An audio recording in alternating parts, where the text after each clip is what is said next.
Selamat siang semuanya. Perkenalkan, nama saya Uzia Gersanto Pranangin. Di sini kami akan berbincang bersama Pak Deddy Mauris tentang berbagi pengalaman tentang politik di dunia politik. Dan saya akan serahkan kepada Brother Aris untuk lebih lengkapnya lagi. Oke, terima kasih buat Usia. Boleh perkenalan nama dulu Pak sebelumnya, supaya yang nonton tahu. Baik, semua yang menyaksikan tayangan ini, nama saya Deddy Maurits Simanjuntak. Jadi saya saat ini bekerja dan melayani di beberapa bidang di pendidikan. Juga saya melakukan aktivitas di dunia politik, di dunia media, juga di aktivitas sosial. Kurang lebih seperti dulu perkenalan kita.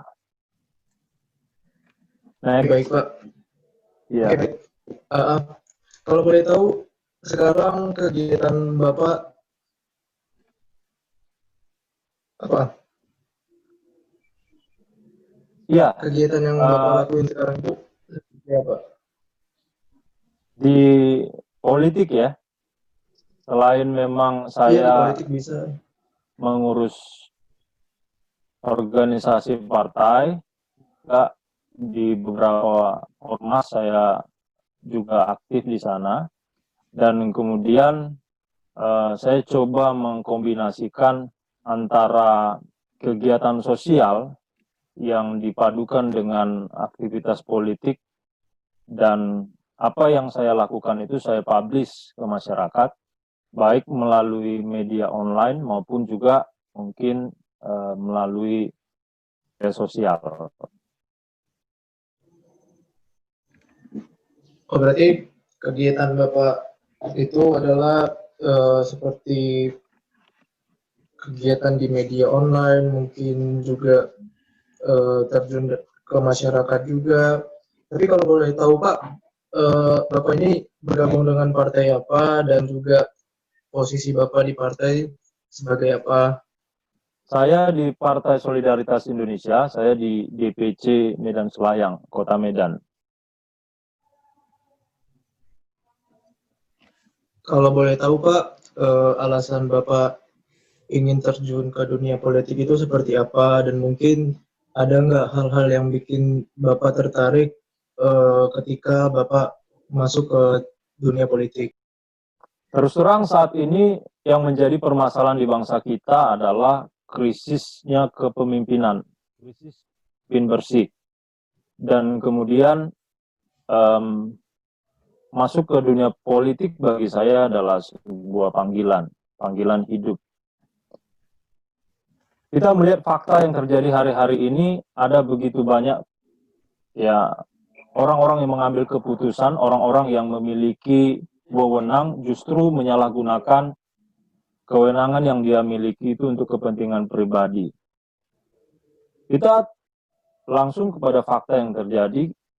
Di tengah kondisi pandemi seperti ini, masih sering kita mendengar ada orang yang mau atau tega menyalahgunakan kewenangannya untuk meraup kepentingan diri sendiri, melakukan korupsi, melakukan tindakan-tindakan yang sebenarnya bagi saya itu tidak berperi kemanusiaan. Jadi ini fakta bahwa kita sedang mengalami krisis moral, dan saya merasa terpanggil untuk terjun ke dunia politik, melawan arus, melakukan satu hal yang berbeda dengan kebanyakan orang. Dan memang apa yang saya kerjakan ini saya publish di media sosial, dan puji Tuhan memang mendapat respon yang sangat baik, feedback yang sangat baik dari masyarakat. Intinya saya ingin mendekatkan politik dengan kemanusiaan. Artinya setiap orang harus menyadari bahwa tidak selamanya politik itu kotor, politik itu jorok, politik itu penuh dengan intrik. Politik harus dikerjakan dari hati, dikerjakan dengan penuh ketulusan. Mengurus rakyat nggak bisa kita lakukan hanya dengan perkataan, tapi kita harus buktikan dengan tindakan. Beberapa orang memberikan feedback kepada saya, mereka akhirnya mengakui begini, bahwa yang saya kerjakan ini bukan terkait dengan agenda politik. Karena apa? 2024 itu masih jauh, tapi saya tidak pernah mengenal hanya waktu-waktu di mana saya harus melakukan kegiatan kebaikan untuk orang lain. Yang saya kerjakan adalah saya berbuat yang terbaik. Apakah nanti saya terpilih atau tidak terpilih, bagi saya itu bukan satu isu yang sangat penting. Karena politik itu sebuah tempat di mana saya menebar kebaikan, di mana saya bisa mengekspresikan diri, pemikiran, gagasan saya untuk mengurus rakyat, untuk menolong orang lain. Dan memang saya melihat sendiri bahwa hal tersebut sudah mulai menunjukkan hasil. Apa yang saya pikirkan, gagasan saya itu saya coba munculkan, saya coba kerjakan, saya tularkan kepada orang-orang lain, dan memang mendapat tanggapan yang positif. Sehingga contohnya, pada waktu kita satu kasus di mana ada orang yang diabaikan oleh negara, padahal dia memiliki hak untuk menerima bantuan dari pemerintah. Bahwa kondisi saat ini seringkali mereka yang ada di para pengambil keputusan itu, tanda kutip, telinganya telah tuli, tidak lagi mau mendengar. Antara lembaga yang mengawasi dan diawasi itu memiliki kerjasama di mana mereka memang nggak peduli lagi dengan rakyat. Sehingga saya harus mengambil cara lain. Kita harus mengetahui sekarang bahwa yang namanya era demokrasi masa kini itu juga ditentukan dengan keberadaan media sosial. Demokrasi itu sekarang ada di tangan netizen, kira-kira seperti itu. Keputusan-keputusan publik itu bisa kita pengaruhi dengan ketika netizen itu bersama-sama, dan itu sudah dibuktikan dalam beberapa keputusan pemerintah pusat pun, melalui apa yang sedang trending di Twitter misalnya, itu sangat mempengaruhi. Seringkali pemerintah pusat juga memberikan satu umpan kepada publik dan untuk melihat respon mereka sesudah hal itu muncul ke permukaan, akhirnya pemerintah ambil keputusan gitu. Makanya dalam beberapa kasus viral yang saya kerjakan, itu sangat mempengaruhi respon dari para pengambil keputusan itu. Singkat cerita, akhirnya orang yang kita expose ini tiba-tiba ya ada atensi dari pemerintah, kira-kira begitulah. Saya sebenarnya ingin memberikan satu pembelajaran,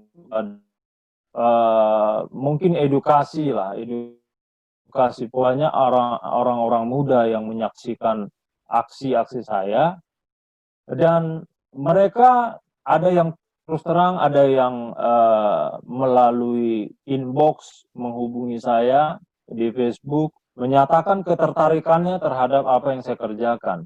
Artinya mereka paham dan menyadari bahwa ternyata politik itu tidak selamanya kotor. Politik itu indah ketika dikerjakan dengan hati nurani.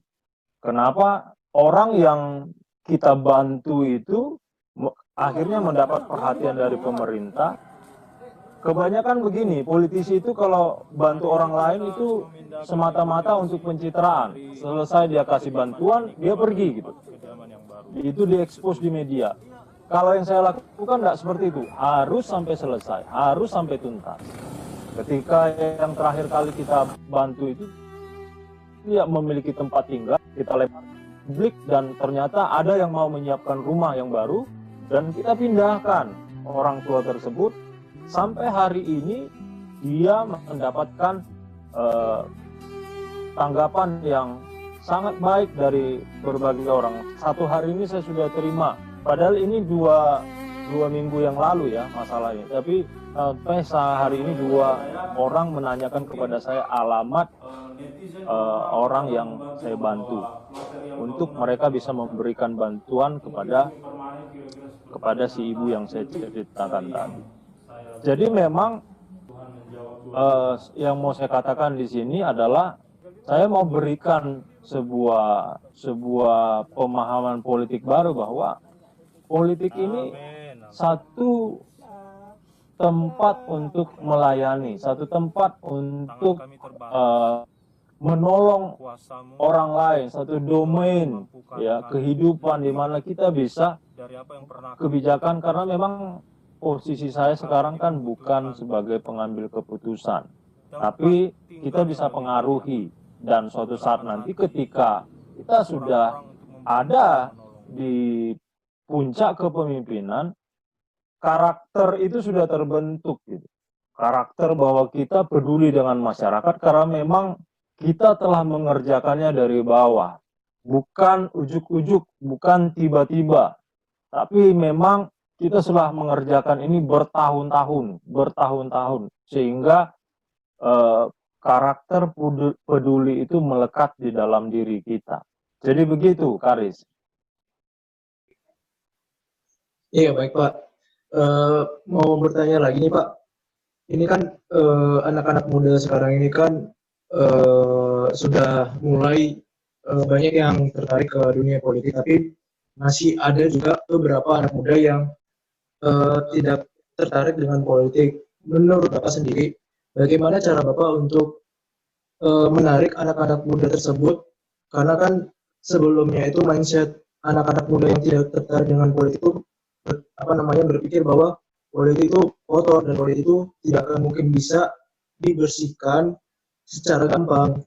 Ya, itu bagaimana menurut Bapak, dan bagaimana Bapak supaya anak-anak muda yang belum tertarik kepada dunia politik memahami bahwa masih banyak orang-orang yang di luar sana yang bisa untuk memberikan pemahaman kepada anak-anak muda. Iya, ada 2 yang harus kita kerjakan, dan nanti saya kasih saran supaya Karis, Uzia bisa tayangkan juga video-video yang saya buat Majelis untuk Umat menunjuk Kristen Indonesia memberikan perkataan bantuan ini kepada adalah umat benar. lansia di kawasan Jalan Ada Geruman 2, yang Sabang, pertama Kota memang Medan. Bantuan kita diberikan harus karena warga menunjukkan lansia tersebut teladan. belum Kita harus mendapatkan tunjukkan bantuan apapun bukti. dari pemerintah Kota Medan. Teladan, tindakan, aksi itu berbicara lebih kuat dari perkataan. Jadi yang saya kerjakan adalah satu aksi-aksi nyata, bahkan saya kerjakan itu setiap hari.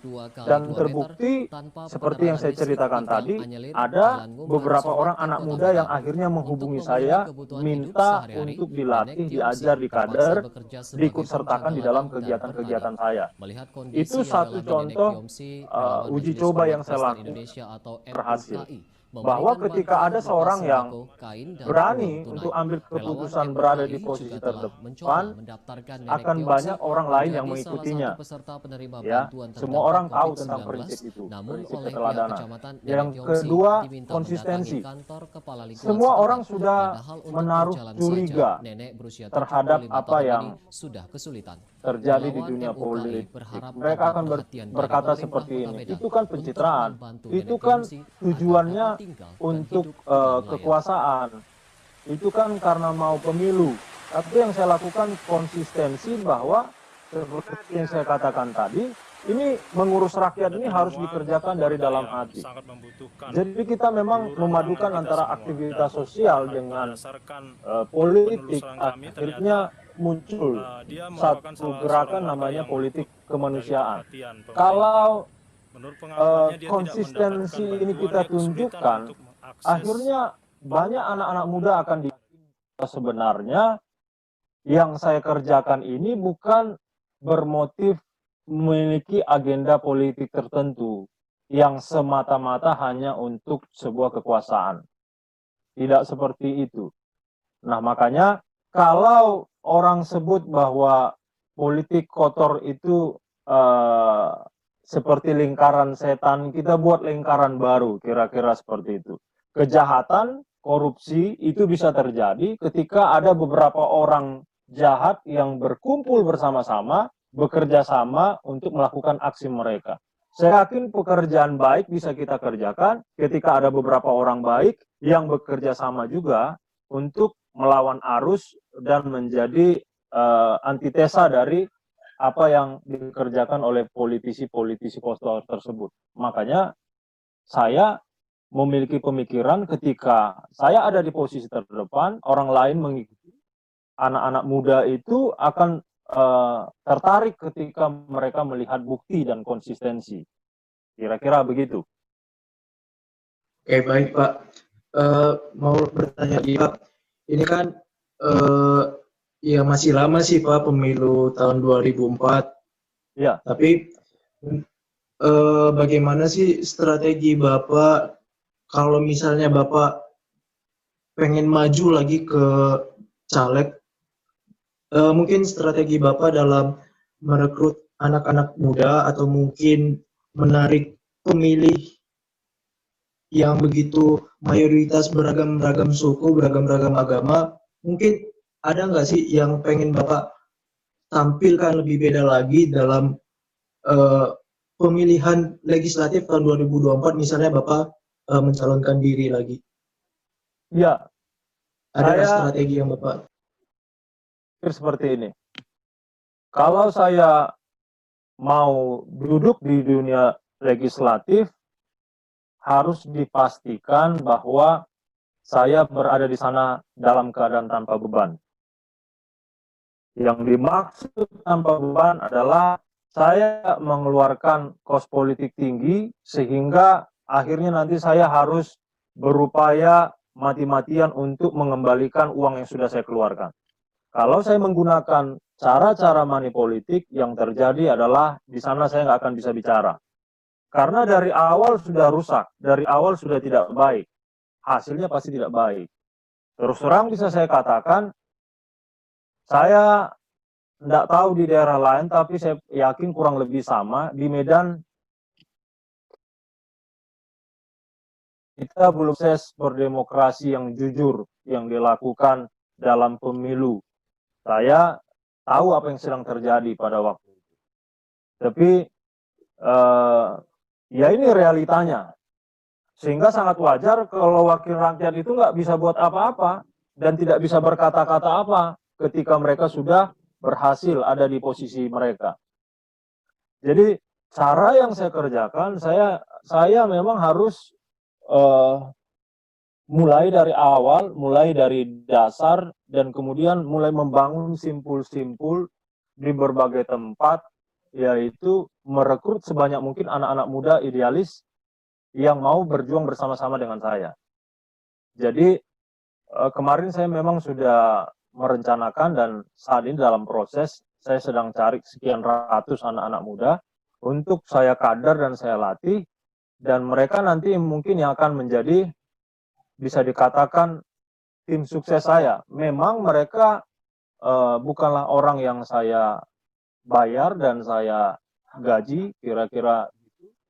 Tapi melalui konsistensi yang kita kerjakan, saya yakin bukan hanya memberikan tenaganya mereka mau, tapi sampai kepada satu titik, ada satu kasta yang lebih tinggi lagi, di mana orang mau memberikan donasinya untuk membantu orang-orang jujur supaya mereka bisa ada di posisi dunia eksekutif atau legislatif. Jadi memang yang saya kerjakan seperti tadi, kembali ke awal bahwa lakukan terus aksi nyata, banyak orang yang akan mengikuti, dan kemudian ini merupakan satu, bisa dikatakan, mission impossible memang, tapi saya menjadi sangat yakin ketika orang-orang sudah tidak punya lagi pilihan, akhirnya mereka akan, orang-orang baik itu dengan penuh kesadaran, tanpa meminta imbalan, bahkan bukan hanya meminta imbalan, mereka rela keluarkan uangnya. Saya sudah pernah mengalami dalam pemilu lalu, meskipun masih 1-2 orang, tapi itu cukup membesarkan hati saya bahwa apa yang saya kerjakan ini diperhatikan orang lain, dan 2024 nanti kita tinggal memperbesar skalanya saja. Sampai pada akhirnya kita ada di sana, di dunia legislatif, tanpa satu beban di mana saya harus mengembalikan uang-uang yang sudah saya keluarkan, dan saya bisa berbicara dengan lantang, membela kepentingan masyarakat yang tertindas, karena memang saya di sana diutus oleh masyarakat yang peduli dengan saya. Jadi strateginya seperti itu. Buat. Oke, baik Pak. Ini Pak mau nanya lagi. Menurut Bapak, seyakin apa sih Bapak dengan politik Indonesia yang katanya akan menjadi negara maju di tahun 2040, dan juga perekonomian Indonesia akan semakin meningkat? Seberapa yakin Bapak dengan harapan-harapan yang telah diberikan oleh pemerintah sekarang, dan juga bagaimana sih tanggapan Bapak dengan kehidupan masyarakat Kota Medan yang masih jauh, dalam arti ya masih kurang lah untuk peduli terhadap pemerintahnya sendiri, seperti itu Pak. Ya, saya melihat seperti ini, bahwa proses berdemokrasi kita saat ini kan memang penuh dengan risiko kos politik tinggi. Di dalam pemilu-pemilu yang terjadi, banyak sekali pada akhirnya muncul tokoh-tokoh politik yang berujung kepada satu kondisi dia di penjara karena korupsi. Itu hal yang sangat klasik ya. Tapi jangan lupa, ada beberapa dari sekian ratus orang itu, ada beberapa orang yang muncul, dan kemudian orang-orang ini yang memberikan harapan bagi bangsa kita bahwa Indonesia itu akan lebih baik di tangan mereka gitu. Kita ini bukan berbicara tentang keberpihakan kepada siapapun, tapi orang kenal, tahu yang namanya Jokowi, Ahok, Risma, Ridwan Kamil, siapa lagi? Itu kan melalui sebuah proses politik di mana mereka menunjukkan kinerja mereka, dan mereka saat ini sedang berada di fokus perhatian masyarakat, dan Indonesia masa depan itu ada di tangan orang-orang seperti ini.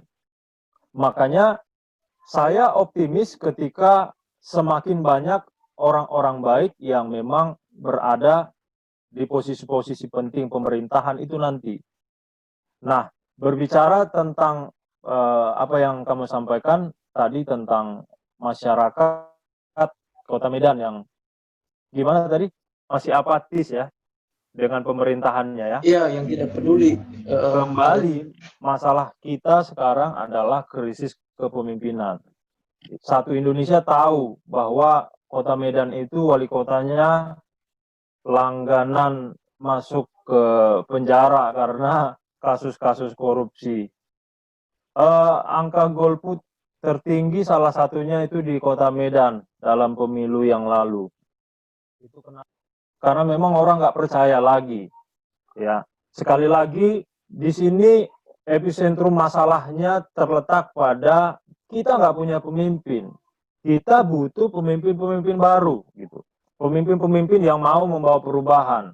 Masalahnya ada satu beban di mana orang-orang baik yang mau terjun ke dunia politik tapi nggak punya uang, atau punya uang tapi dia harus keluarkan uangnya untuk bisa ada di sana, akhirnya dia akan terjebak dalam kasus-kasus korupsi.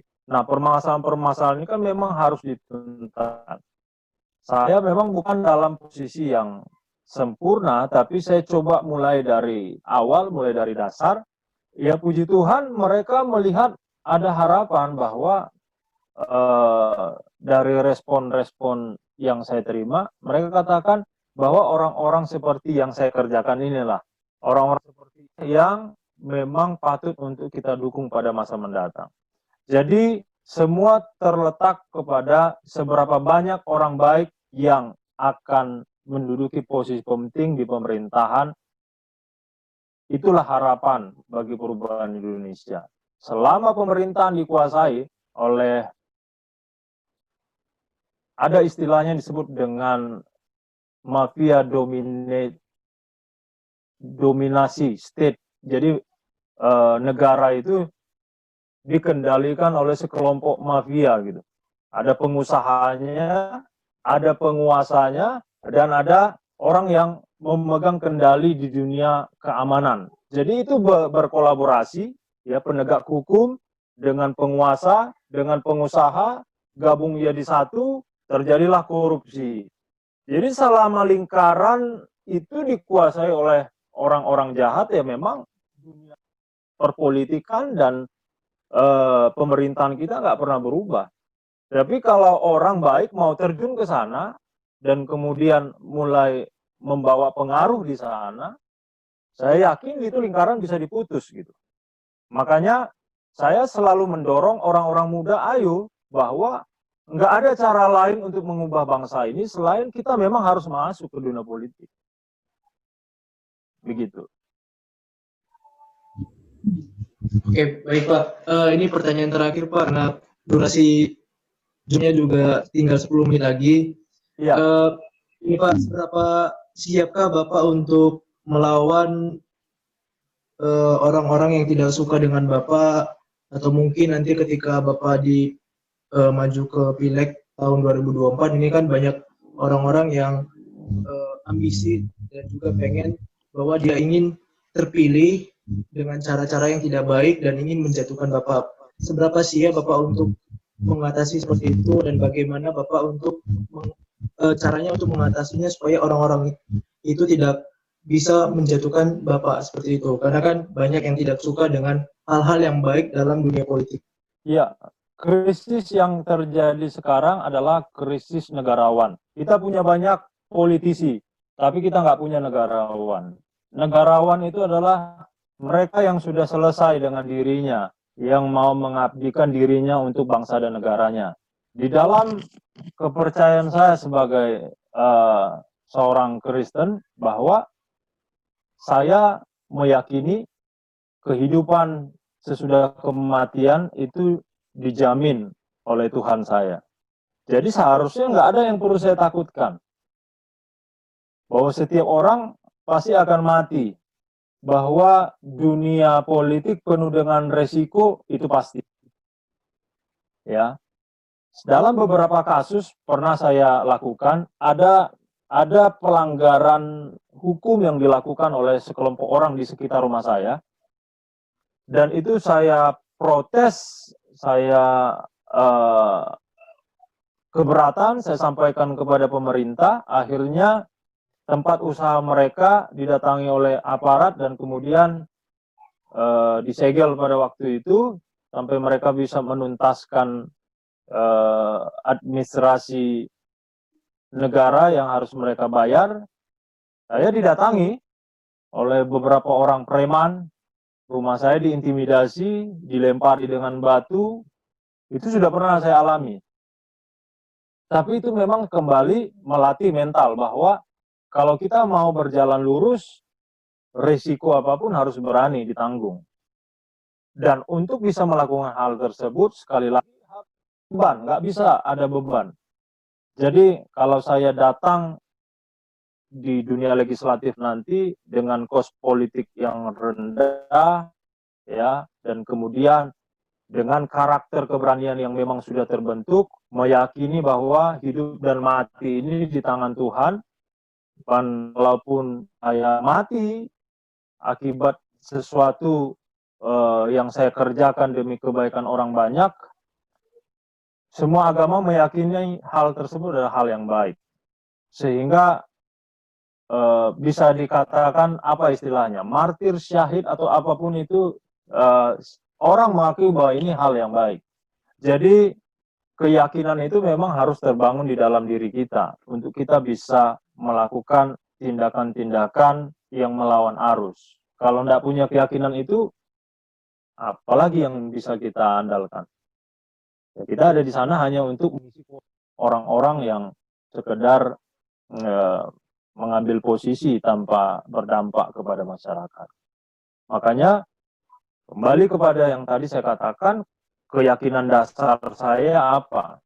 Saya yakin bahwa hidup saya sudah selesai, saya mau abdikan untuk masyarakat, kalaupun ada risiko, saya yakin semuanya sudah diatur oleh Yang Maha Kuasa, saya tinggal mengerjakan apa yang menjadi tanggung jawab saya kepada masyarakat.